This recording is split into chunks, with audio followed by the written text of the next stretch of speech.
Jacob y Esaú, los hijos gemelos de Isaac, presentan un contraste sorprendente tanto en su vida como en su carácter. Esta desigualdad fue predicha por el ángel de Dios antes de que nacieran. Cuando él contestó la oración de Rebeca, le anunció que tendría 2 hijos y le reveló su historia futura, diciéndole que cada uno sería jefe de una nación poderosa, pero que uno de ellos sería más grande que el otro, y que el menor tendría la preeminencia.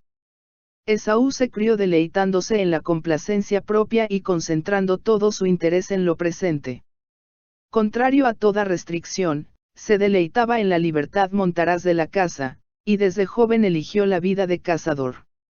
Sin embargo, era el hijo favorito de su padre. El pastor tranquilo y pacífico se sintió atraído por la osadía y la fuerza de su hijo mayor, que corría sin temor por montes y desiertos, y volvía con caza para su padre y con relatos palpitantes de su vida aventurera. Jacob, reflexivo, aplicado y cuidadoso, pensando siempre más en el porvenir que en el presente, se conformaba con vivir en casa, ocupado en cuidar los rebaños y en labrar la tierra. Su perseverancia paciente, su economía y su previsión eran apreciadas por su madre. Sus afectos eran profundos y fuertes, y sus gentiles e infatigables atenciones contribuían mucho más a su felicidad que la amabilidad bulliciosa y ocasional de Esaú. Para Rebeca, Jacob era el hijo predilecto. Las promesas hechas a Abraham y confirmadas a su hijo eran miradas por Isaac y Rebeca como la meta suprema de sus deseos y esperanzas. Esaú y Jacob conocían estas promesas. Se les había enseñado a considerar la primogenitura como asunto de gran importancia, porque no solo abarcaba la herencia de las riquezas terrenales, sino también la preeminencia espiritual. El que la recibía debía ser el sacerdote de la familia, y de su linaje descendería el Redentor del mundo. En cambio, también pesaban responsabilidades sobre el poseedor de la primogenitura. El que heredaba sus bendiciones debía dedicar su vida al servicio de Dios. Como Abraham, debía obedecer los requerimientos divinos. En el matrimonio, en las relaciones de familia y en la vida pública, debía consultar la voluntad de Dios. Isaac presentó a sus hijos estos privilegios y condiciones, y les indicó claramente que Esaú, por ser el mayor, tenía derecho a la primogenitura. Pero Esaú no amaba la devoción, ni tenía inclinación hacia la vida religiosa. Las exigencias espirituales que acompañaban a la primogenitura eran para él una restricción desagradable y hasta odiosa. La ley de Dios, condición del pacto divino con Abraham, era considerada por Esaú como un yugo servil. Inclinado a la complacencia propia, nada deseaba tanto como la libertad para hacer su gusto. Para él, el poder y la riqueza, los festines y el alboroto, constituían la felicidad. Se jactaba de la libertad ilimitada de su vida indómita y errante. Rebeca recordaba las palabras del ángel, y, con percepción más clara que la de su esposo, comprendía el carácter de sus hijos. Estaba convencida de que Jacob estaba destinado a heredar la promesa divina. Repitió a Isaac las palabras del ángel, pero los afectos del padre se concentraban en su hijo mayor, y se mantuvo firme en su propósito. Jacob había oído a su madre referirse a la indicación divina de que él recibiría la primogenitura, y desde entonces tuvo un deseo indecible de alcanzar los privilegios que ésta confería. No era la riqueza del padre lo que ansiaba, el objeto de sus anhelos era la primogenitura espiritual. Tener comunión con Dios, como el justo Abraham, ofrecer el sacrificio expiatorio por su familia, ser el progenitor del pueblo escogido y del Mesías prometido, y heredar las posesiones inmortales que estaban contenidas en las bendiciones del pacto, estos eran los honores y prerrogativas que encendían sus deseos más ardientes. Sus pensamientos se dirigían constantemente hacia el porvenir, y trataba de comprender sus bendiciones invisibles. Con anhelo secreto escuchaba todo lo que su padre decía acerca de la primogenitura espiritual, retenía cuidadosamente lo que oía de su madre.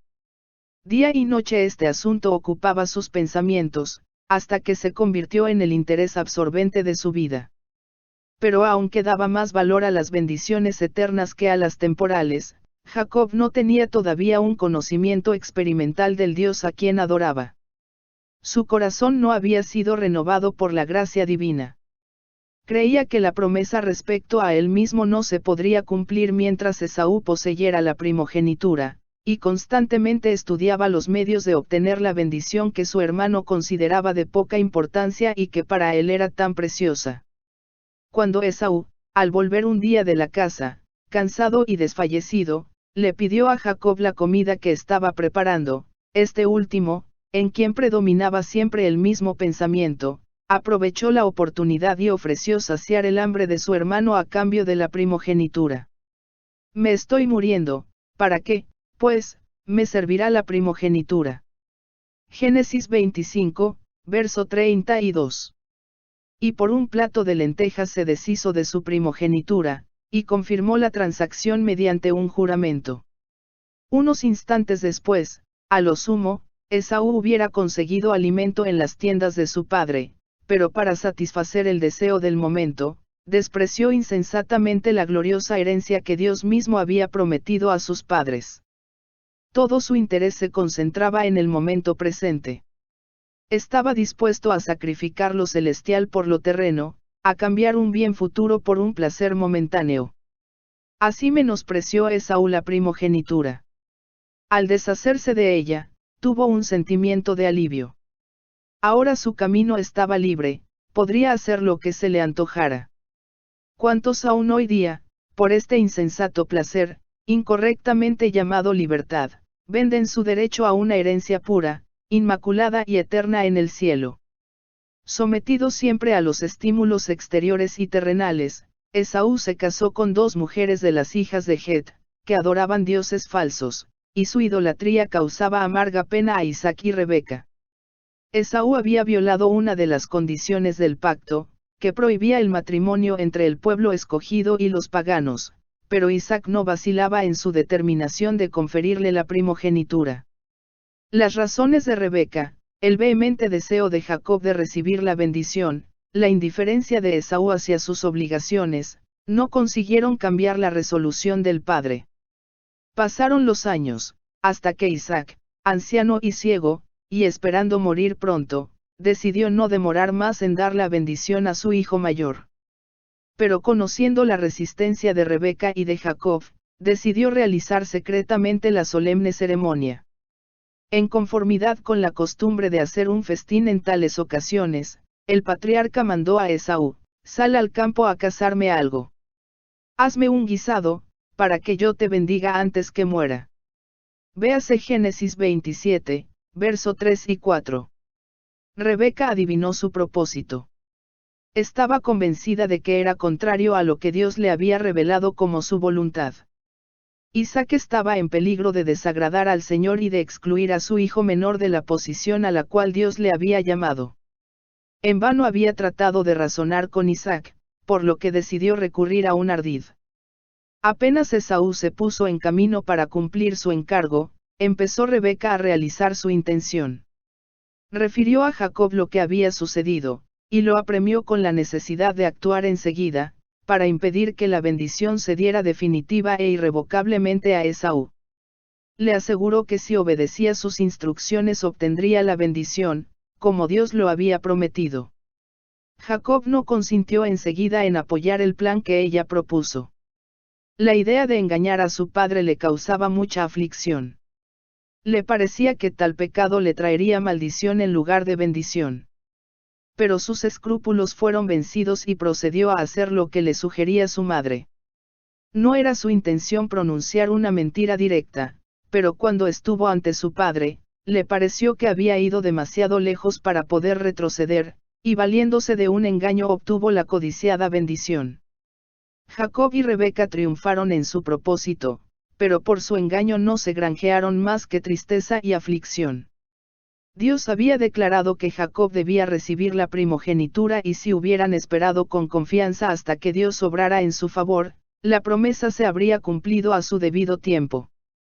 Pero, como muchos que hoy profesan ser hijos de Dios, no quisieron dejar el asunto en las manos del Señor. Rebeca se arrepintió amargamente del mal consejo que había dado a su hijo, pues fue la causa de que quedara separada de él y nunca más volviera a ver su rostro. Desde la hora en que recibió la primogenitura, Jacob se sintió agobiado por la condenación propia.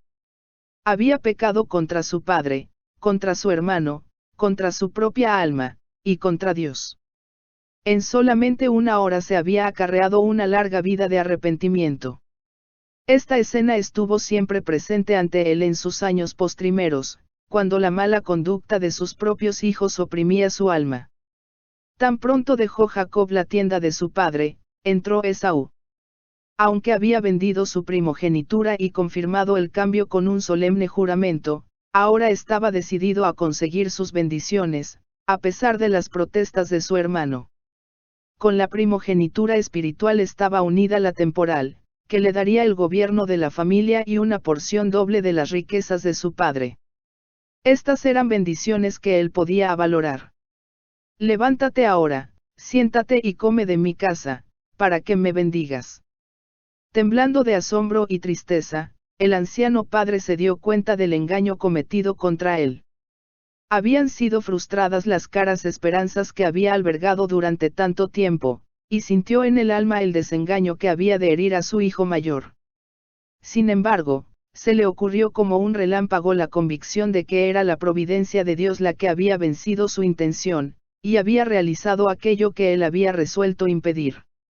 Se acordó de las palabras que el ángel había dicho a Rebeca, y no obstante el pecado del cual Jacob ahora era culpable, vio en él al hijo más capaz para cumplir los propósitos de Dios. Cuando las palabras de la bendición estaban en sus labios, había sentido sobre sí mismo el espíritu de la inspiración, y ahora, conociendo todas las circunstancias, ratificó la bendición que sin saberlo había pronunciado sobre Jacob: yo le bendije, y será bendito. Esaú había menospreciado la bendición mientras parecía estar a su alcance, pero ahora que se le había escapado para siempre, deseó poseerla. Se despertó toda la fuerza de su naturaleza impetuosa y apasionada, y su dolor e ira fueron terribles.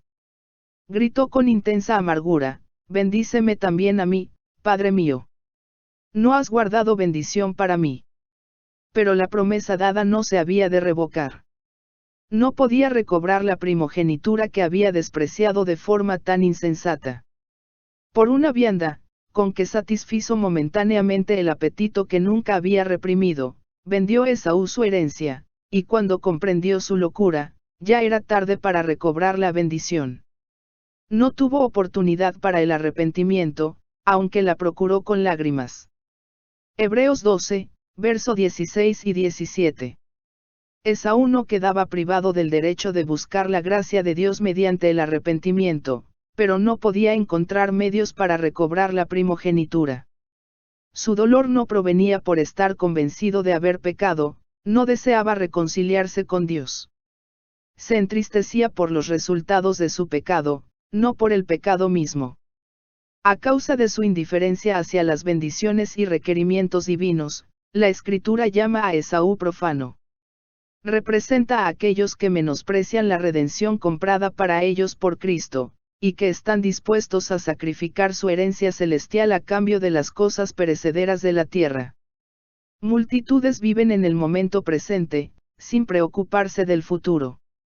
Como Esaú exclaman: comamos y bebamos, porque mañana moriremos. Primera de Corintios 15, verso 32. Son dominados por sus inclinaciones, y en vez de practicar la abnegación, pasan por alto las consideraciones de más valor.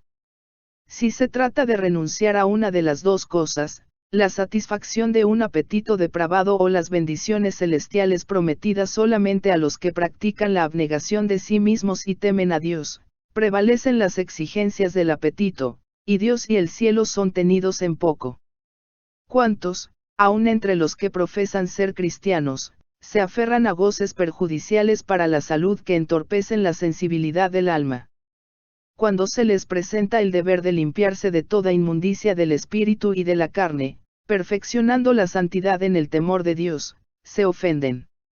Ven que no pueden retener esos placeres perjudiciales, y al mismo tiempo alcanzar el cielo, y como la senda que lleva a la vida eterna les resulta tan estrecha, deciden a no seguir en ella. Millares de personas están vendiendo su primogenitura para satisfacer deseos sensuales. Sacrifican la salud, debilitan las facultades mentales, y pierden el cielo, y todo esto por un placer meramente temporal, por un deleite que debilita y degrada. Así como Esaú despertó para ver la locura de su cambio precipitado cuando era tarde para recobrar lo perdido, así les ocurrirá en el día de Dios a los que han cambiado su herencia celestial por la satisfacción de placeres egoístas.